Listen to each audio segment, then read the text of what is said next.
Robin Hood Radio presents Flavor Matters with Serge Marakian. He's the owner of Saravan Restaurant in Armenia. If you can't find him in the kitchen or gardens, then follow him either on Facebook or Twitter at SaravanNY. Thank you, everyone, for tuning in. This is Serge from Saravan Restaurant and Flavor Matters, and I am continuing my Armenian series, and I am delighted that my friend and colleague, I call her a colleague because she's an artist, Armineh Hovanesian is joining me from California. I was going to say Yerevan. Yeah, I know. I wish. Yeah. Armenia.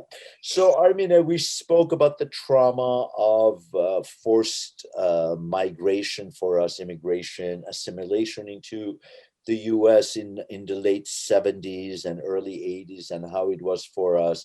And then we both have maintained our sense of strong sense of being an Armenian, which I always credit my parents because it's absolutely. How you adjusted to life, you're getting a little bit older, and then finding in the late 2000s the art of mobile photography and sense of expressing yourself. And you've won awards, and you've had international awards, and you've have exhibits as recently as Lisbon, many places. One of the things that's interesting for me is you have been to Armenia, and you and I grew up with the sense of being an Armenian, but we were in Tehran, Iran, which had a very vibrant Armenian community. And then you lived in Boston, and now in Los Angeles, Glendale, which has a very vibrant Armenian community. How was your first visit to Armenia, number one? And how did it impact your sense of being an Armenian?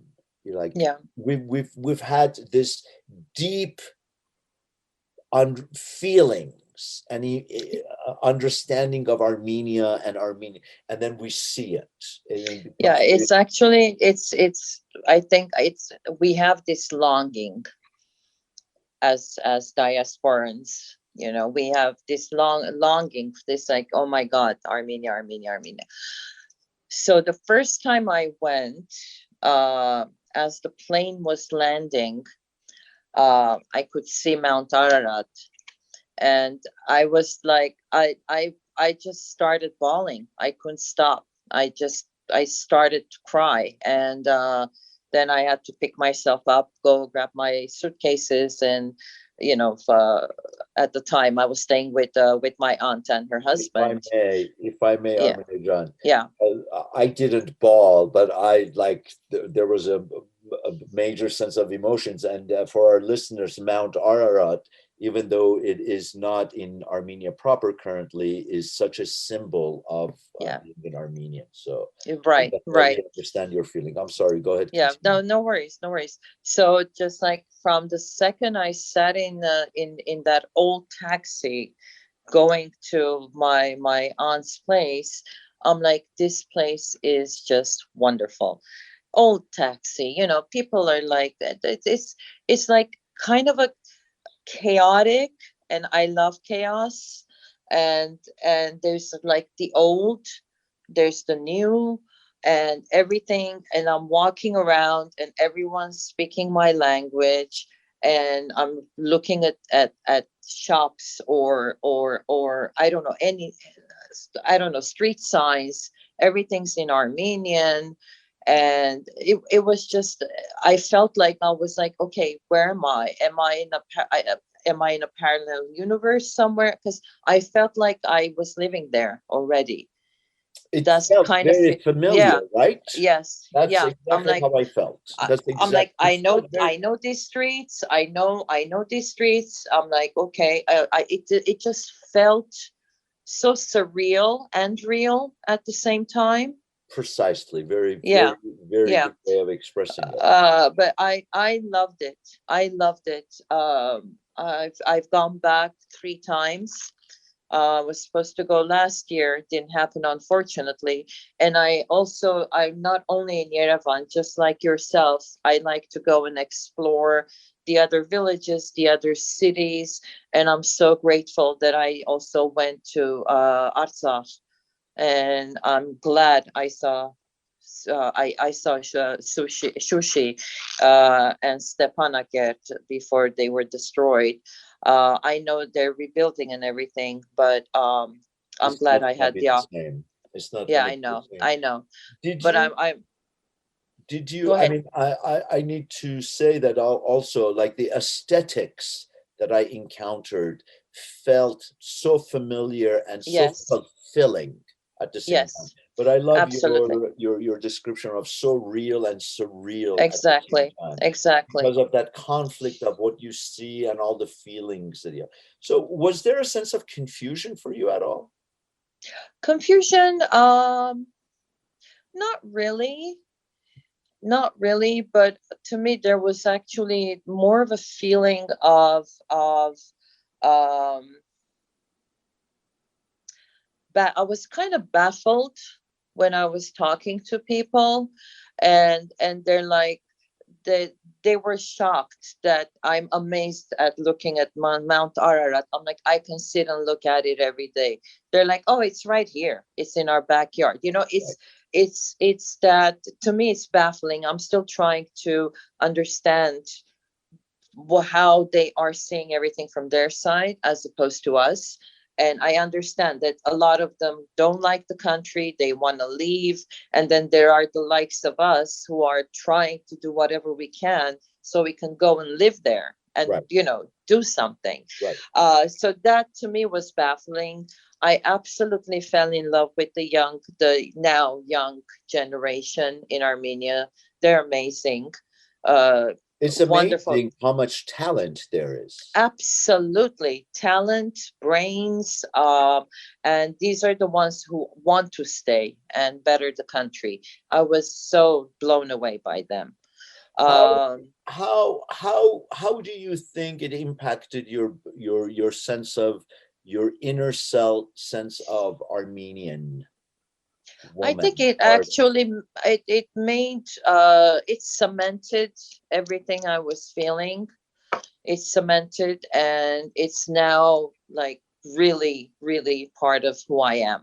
Because there's been times in my 20s I was sort of like, oh God, those years are not the best years of your life anyway. But well, there's a couple of ways of looking at it. It's either your best true, or the true, silliest. silly, yeah, Silliest. silly is that's a better word. Yeah, but it actually, I think it made sense of all the things that I've been feeling and I've been doing.